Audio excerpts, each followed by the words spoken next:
Hello everybody, Andy from Glass Half Dead here, and today I want to talk to you about Warhammer 40,000 Kill Team Ashes of Faith, and specifically the Chaos Cultists Kill Team.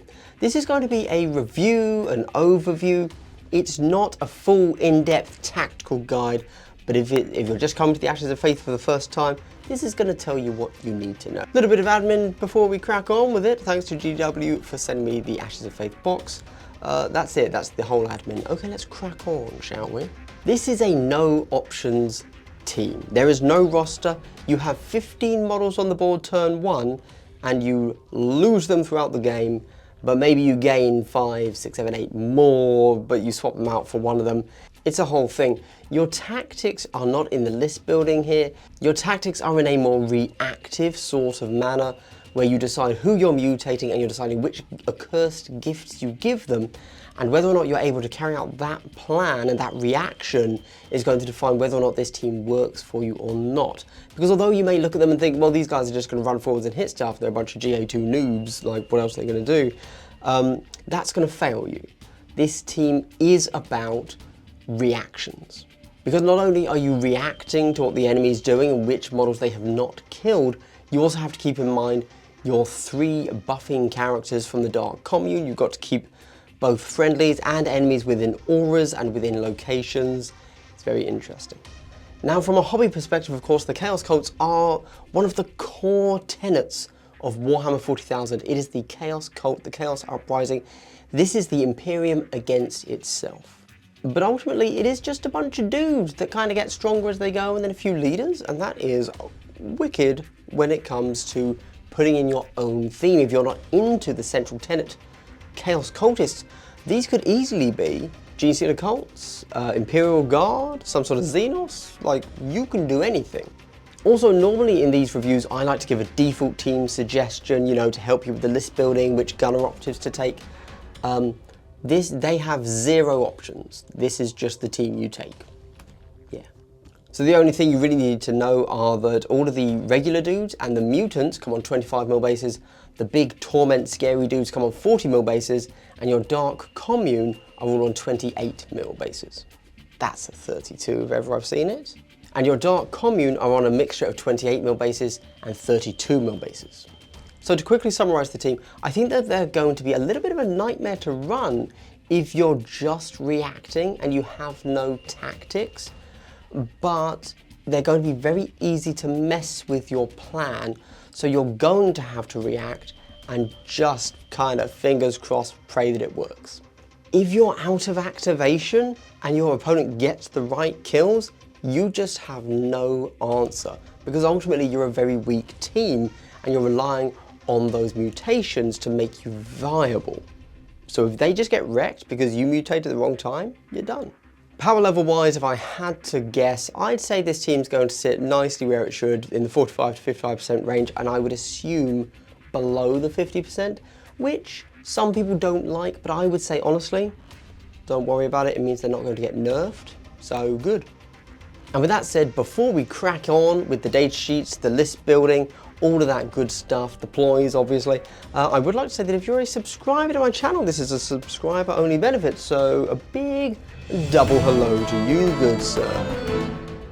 Wow, wasn't that interesting? I wonder what a double hello is. Well, I've got a nice guide for you right here. It clearly says that a double hello is a pleasantry that's given to you twice. Why would somebody want a pleasantry given to you twice? Because late stage capitalism. Anyway, if you're into that sort of thing, don't forget to check out my Patreon if you really like what I'm doing here and would like to support it. Or you could, of course, just like, subscribe, leave a comment, and check out my other channel, Full Scale Wargaming, where my content is a little bit more longer form, a little bit more considered, highly edited, etc. It's going to cover 40k 10th edition, Shatterpoint, and a little bit of Kill Team. Anyway, let us crack open the book, shall we, my good sirs? Oh, that was nice. Okay, where are we going? Let's go to the correct page. How about that? Oh, right, but before we crack on with this, sorry, hey, if you want the narrative pieces, go and check out my other videos that are currently on this channel, Glass Half Dead, because one of them is a giveaway for the narrative pieces of Ashes of Faith. Okay, with that said, let's crack on with it. Your archetype is Infiltration, Seek and Destroy. That obviously makes a lot of sense with this team. Seek and Destroy is just so good and easy. It's very beginner friendly. I'd probably say Seek and Destroy is the one you're going to go for. Operatives, as I say, 0 options, so that's just what you do. We then go to the Tac Ops with Tear Through. End of the battle, have Torment within 2 inches of the enemy drop zones. Easy. If you have 1, you get 1 VP. If you have 2, you get 2 VP. Profane Defilement, have one of your 3 leader commune guys, which is your Psyker, your Banner Bearer, and your actual leader, both start and end the turn within 3 inches of the center. That's actually not the worst. The others I wouldn't bother with, but that one is a possibility. And then we have Blood Offering, kill an enemy on an objective and then perform an action. Again, actually not terrible. Like, you're going to be on objectives and you have so many little GA2 dudes, why not go ahead and make them do something whilst also holding the point? We then get to the abilities. Now here we have Mutation. This is what the whole team is themed around. A devotee can become a mutant, and a mutant can become a torment. Alternatively, if you don't want to mutate, you can heal D3+1 wounds on any model in your team, which obviously does include your Dark Commune guys. Now you can only mutate once per turning point, per operative, and you can never have more than 5 mutants and 3 torments. The way you mutate is in the strategy phase. Instead of a strat ploy, you can mutate a number of models equal to the turning point. At the end of combat, when a devotee inflicted damage but wasn't killed, and also when your leader performs a special action, which is on his datasheet. When they mutate, swap the model as closely as possible and any lost wounds are ignored. That's right, you can get taken straight down to 1 HP on a devotee, and then swap in a mutant, and you're back to 7 wounds. And then you have Accursed Gifts. Every time a model mutates, you have the option of giving them a gift. You don't have to, though. You can only give out each gift once per game, though. Winged is ignoring negatives to movement characteristics, and ignore circle for climb, drop, and traverse. Fleet is +1 inch to your move. Chitinous is +1 to your save. Horned is mortal wounds on the charge, which is 1 mortal wound if you're a mutant, D3 if you're a torment. Sinewed is ignore negatives to weapon skill and gain brutal. And then finally, Barbed is gain reap on your melee. Reap 1 if you're a mutant, reap 2 if you're a torment. And honestly, when it comes to this team and its complexity, here is where the problems lie. Because none of these are strictly always the best option. In fact, some of them will often have 0 effect, depending on where you decide to make a mutation. So you're going to want to use the correct gift in the correct situation. But that means figuring out 6 buffs on the fly and then keeping track of them, because they're all wildly different. And you cannot apply this to the wrong model because it will change the game. You have to get it right. We then go to Strategic Ploys. Exhalation in Pain, ignore injured, and anyone that have been hurt can reroll 1 defense dice. Fervent Onslaught, auto retain a success in melee, super good, always useful, not always useful, sorry, always use. Every turn, why would you not do Fervent Onslaught? Absolutely amazing from turn 2 onwards, guaranteed. Creatures of Nightmare, mutants and torments make enemies count as -1 APL when you're holding in objectives. That's the total, it's not stacking. So if they have a total over 3 operatives of 6 APL on the point, they're going down to 1. They're going down by 1 APL, so to 5 APL, not 1 per model. So that would take them down to 3. Easy peasy. Then Sickening Aura. When an enemy is within 2 inches of a mutant, torment, or dark commune, their ballistic skill or weapon skill are -1. That is not cumulative with being injured. We then go to the Tactical Ploys. Faithful Follower.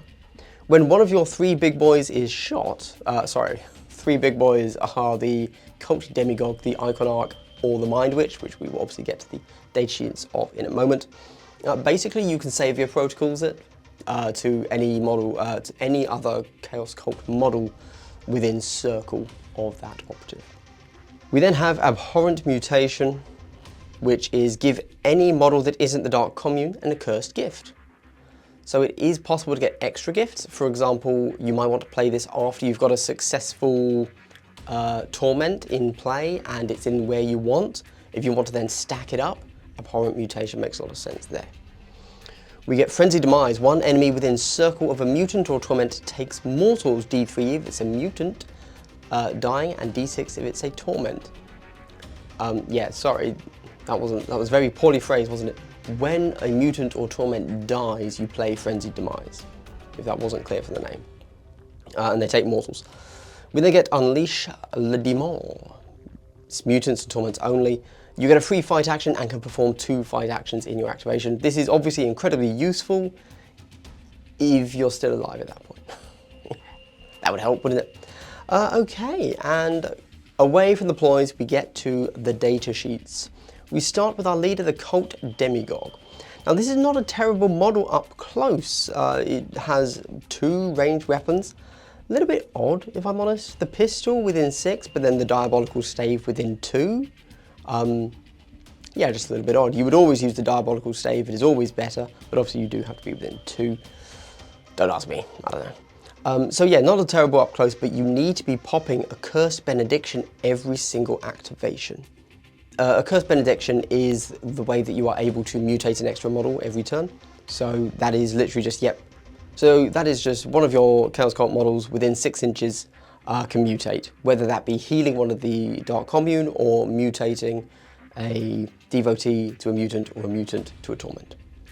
And you, yeah, I don't know. I mean, don't get me wrong, Induce Slaughter and Incite Urgency are really good as well, but I really do think the team works almost exclusively around popping those Accursed Benedictions, the mutations, as often as you can.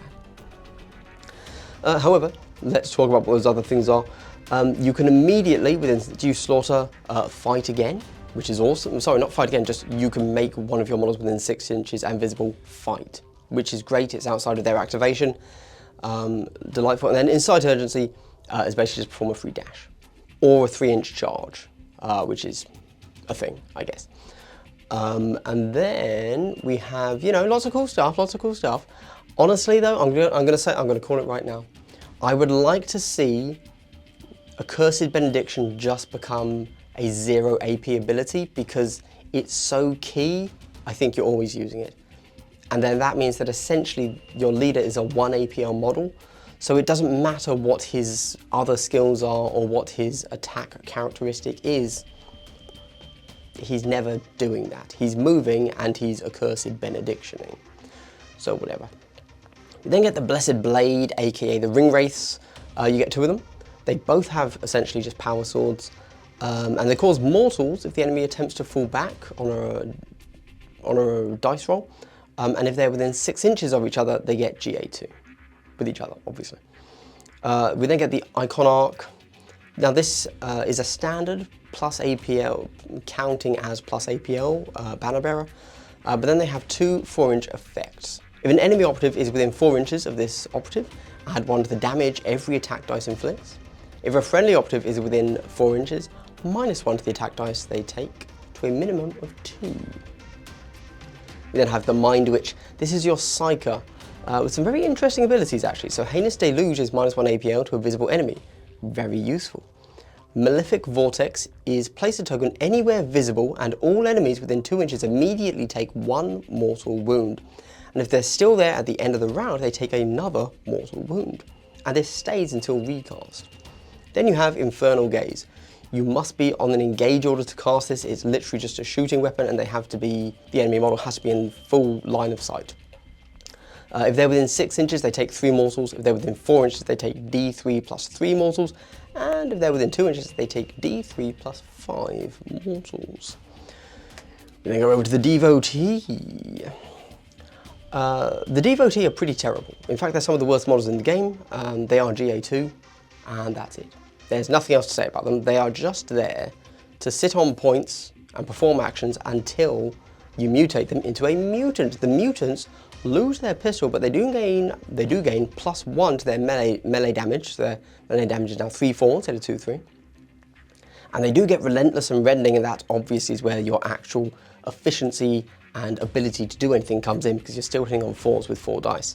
Should be noted, they have a 5-up Feel No Pain, which is great, but they are still only 7 wounds. Oh, also, sorry, Accursed Mutant means that picking up and mission actions are an extra APL to perform. Which then brings us to the Chaos Torment. So this guy now gets +1 to the damage and attack dice again, so he's 5 attacks, hitting on, still hitting on 4s, but 4/5 with Relentless Rending, really good. Now you can't pick up or mission action at all, and light terrain does not provide cover, neither do operatives below 11 wounds, but you do go up to 13 wounds, and you do keep your 5 up, feel no pain. Even a Chaos Mutant isn't doing much against any sort of elite team, so you do need to get to that Chaos Torment level. And then we get to equipment. This is nice and simple. You've got grenades. You have a trophy weapon, which is 1 EP. Honestly, I'd probably, even though it's nice, I'd still say only use it when you have an EP left. Don't build around taking a trophy weapon, because you're putting it on one of the worst models in the game still. Covert Guise is very interesting, 2 EP, and it's going to give you a pre-game dash, which is potentially very useful for you. And there's no limit on how many you can take, so you just take as many as you want. Sigil gives you a 5-up invuln, 2 EP. Again, you can take as many as you want, but it's still not very good. Don't know why you take it really. And finally, we have Vile Blessing, which is, you can only take 1 of them, and it's 3 EP, but its command is just a scratch. There you go. Which you should always take, and probably put on, well, definitely put on one of your Dark Commune models. Maybe your leader. Because you really don't want your leader to die for obvious reasons. Although you are always going to be hiding your leader, so it's a little bit less important.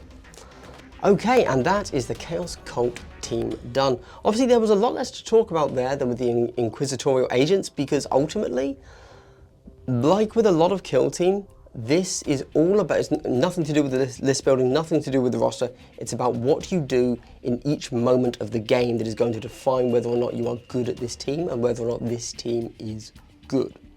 I don't think it's going to be a particularly forgiving team, but I could be wrong, I suppose. That happened like once a couple of years ago, so maybe it'll happen again here, but yeah. I wouldn't gamble against me is what I'm saying. Anyway guys, if you made it to the end of the video, I'd like to give you a big triple hello. Wow, the wholesomeness knows no bounds in the world of Glass Half Dead. Hey, thank you so much for watching at the end of the video. Very genuinely, nothing helps a small channel like mine more than watching to the end of the video. If you could find it in your cold dead hearts to leave a like, give a subscribe, drop a comment, that'd be really cool. Thank you very much. Anyway, this has been my Ashes of Faith. This is the final video I'm doing for it. Woo! Guys, what do you think about the Chaos Cult team? Are they as interesting and hype as you wanted them to be, with all their different mutations, etc.? I've only played 1 game with them, and I got absolutely smashed. It was embarrassing. Anyway, on that note, have a good day. Goodbye. So to quickly summarise the team, I think they're going to,